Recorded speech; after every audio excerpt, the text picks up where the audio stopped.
Night. The ocean is black and restless. Somewhere, in the middle of nowhere, a fighter jet slams down onto the flight deck of a U.S. aircraft carrier. Sparks fly. Arresting cables scream. Inside, the ship shudders. Then, silence. On board, a pilot pulls off his helmet. His eyes are bloodshot. He's been flying for hours, and he's not done yet. Here's the question. How do fighter jet pilots sleep, eat, and survive on a warship that never stands still? Let's take you inside the steel maze where jet pilots live, train, rest, and try to sleep. Right now, multiple aircraft carriers are deployed in high-tension zones. One in the Red Sea, keeping an eye on Houthi drone launches. Another patrolling near Taiwan, watching every move across the strait. If you're a fighter pilot on board, you're not just flying training runs. You're flying combat sorties, sometimes 3 to 4 a day. One pilot aboard the USS Eisenhower recently flew 4 missions in 18 hours. That's takeoff, refuel, combat or surveillance, landing, and then begin again. In between, maybe you get a protein bar and a 30-minute rest, if you're lucky. So when we talk about sleep on a carrier, we're not talking about 8 hours of quiet. We're talking about short bursts of recovery. Grab sleep when you can, where you can, and sometimes that means crashing, still half dressed in your flight suit, boots on. And even if you're off duty, your body's not. You're still running on adrenaline. One alert call, and you're suiting up again. The ship might go into general quarters. Flight ops could restart. A drone might appear on the radar. And sleep, well, that's gone. So why isn't this just a story about beds or noise? It's about operating in a war zone, floating in hostile waters, where pilots live in a constant state of almost action. And that pressure, well, it builds, and it wears you down. So how do they survive it? Well, let's start with the ship itself, the city they call home. An American aircraft carrier isn't just a ship. It's a floating airbase, a steel city, with a population of up to 5,000 people. That includes pilots, flight crews, mechanics, medics, cooks, and even barbers. On top, the flight deck looks like chaos. Jets launching, crew in color-coded shirts rushing around, steam rising from the catapults. But below deck, it's a maze. Narrow hallways, watertight doors, metal ladders, pipes overhead. Every inch of space has a job. Pilots live in this maze too. Their rooms are tucked behind security doors, often near the ready rooms. Those are the spaces where flight briefings happen. Pilots go there before every mission to check intel, weather, targets, and fuel loadouts. The ship runs on a 24/7 schedule. There's no night mode.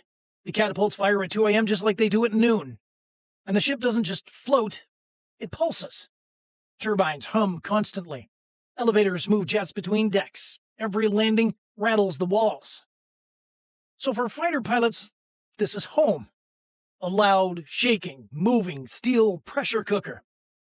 So what does daily life look like when they're not flying? Let's follow a pilot through their routine. There's no such thing as a normal day for a fighter pilot on a carrier. The schedule changes constantly. But one thing is always true. You're on the clock, and that clock never stops. Fighter pilots usually share a 2 or 4 person stateroom. Slightly better than the open berthing areas where dozens of sailors sleep in one room. Still, space is tight. You can sit up in your rack, but just barely. There's a small locker for your gear and a shelf for essentials. Toothpaste, a notebook, protein bars. Sleep on a carrier is like gold. Rare, noisy, and unpredictable. You don't get to choose when you sleep when you can. That might be 2 a.m. after a mission or 3 p.m. before your next flight. The ship doesn't care what time it is. Flight ops are 24/7, and the jet noise never stops. But here's the real problem.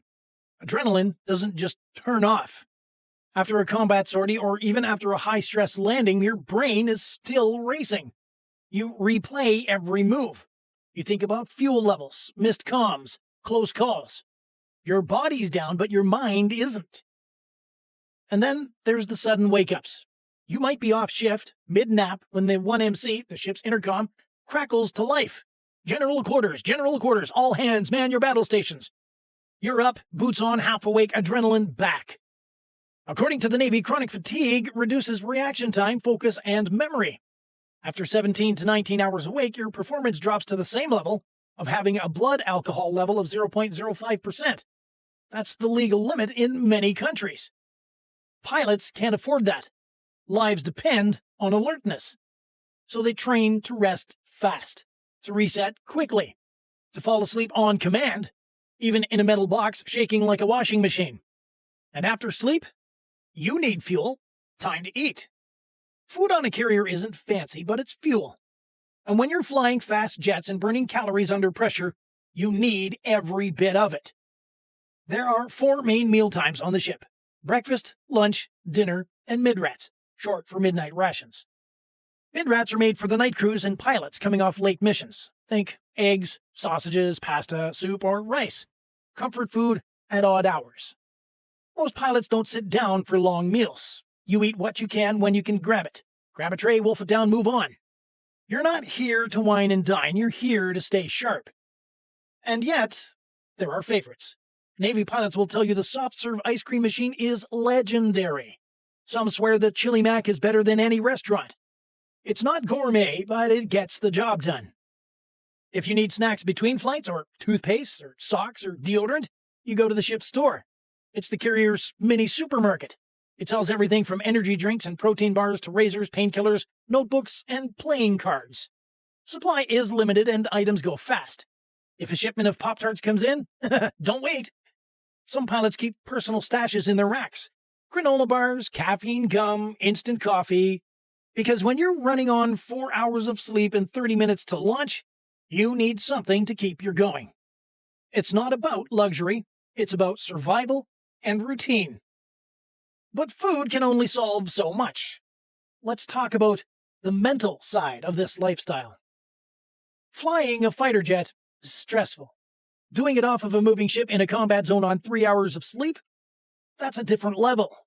Pilots don't just deal with physical fatigue. They deal with constant mental pressure. One bad decision in the air can cost lives. Yours, your wingman's, or people on the ground. After a high-stakes mission, some pilots come back shaky, hands trembling, vision still tunneled. That's the afterburn of adrenaline. It can take hours to come down. And when they finally do, there's not much space to decompress. Some use music, noise-canceling headphones, and a playlist from home. Others write in notebooks, quick mission notes, reminders, or just random thoughts to clear the mind. A few talk quietly to the flight surgeon, the ship's medical officer trained in mental health and fatigue management. There's also the gym. It's basic, just a few machines, some weights, and some rubber mats. But for many pilots, a quick workout is therapy. It's a way to reset, move the body, release tension, sweat out stress. What they don't have is time. You're never far from your next flight, next alert, next briefing. So every decompression method has to be fast, portable, and personal. And even when you're off duty, you're never really off. There's always a voice in the back of your head saying, stay sharp, stay ready. Because in 5 minutes, you might be airborne again. Let's look how tech is helping pilots deal with that pressure, especially when it comes to sleep. Modern carriers are loud, fast, and efficient, but they're not designed for comfort. But that is slowly changing. Newer Ford-class carriers like the USS Gerald R. Ford are built with better insulation. Sleep compartments are smaller but quieter. Thicker walls, sound-dampening materials, less vibration from the engine room. Some squadrons now issue smart earplugs. They block loud background noise but let through alarms or voices. Others use white noise generators, personal fans, or red-tinted night lights to help reset the body clock. Lighting plays a role here too. Pilots can set LED lighting in their rooms to simulate sunrise or sunset. That helps the brain know when it's time to wind down, even if it's 2 p.m. Sleep masks are standard. Melatonin is common. Some use wearable sleep trackers to log patterns and adjust routines. And yeah, there's talk of installing nap pods, quiet, capsule-like spaces on some carriers for quick 20-minute recharge breaks. Nothing fancy, just practical tools to grab moments of rest in a schedule that barely allows it. The goal isn't luxury, it's function. Every second of rest improves alertness, focus, and safety in the cockpit. Because in their world, a tired pilot isn't just slow, a tired pilot is dangerous. And that's why training matters too.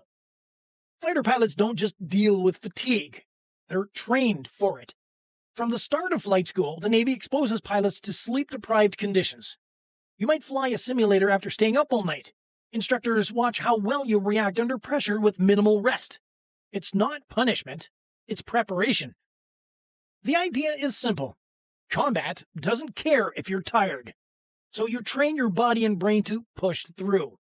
Pilots also learn crew resource management, or CRM, how to work with others under stress. If your brain is foggy, your wingman might catch a mistake. If you miss a radio call, your team picks it up. You're not alone, but you have to pull your weight. Over time, pilots develop a kind of sixth sense. They know when they're slipping, when fatigue is affecting their awareness, judgment, or reflexes, and they're trained to speak up, ask for rest, or trade shifts when needed. It's not about being tough. It's about being honest and operationally safe. Because in the air, at Mach 1.5, there is no room for ego. This training, mental, physical, and tactical, is what keeps pilots alive, even when their bodies scream for sleep. And after all of that, it comes down to one thing. We watch fighter jets blast from the carriers and think, wow, speed, power, precision.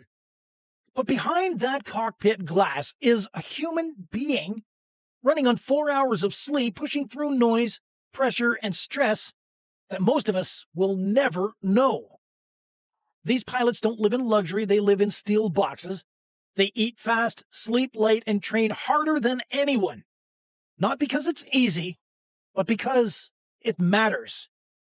So the next time you see a jet streak across the sky from a U.S. carrier, remember this. That pilot probably crawled into a narrow rack just hours ago, still sweating from his last flight, hoping for 2 hours of real sleep before the next alert. What part of life on a carrier would be hardest for you? The noise, the sleep, or the constant readiness? If you want to go a step further and support this channel directly, please join the fleet. You'll get loyalty badges, priority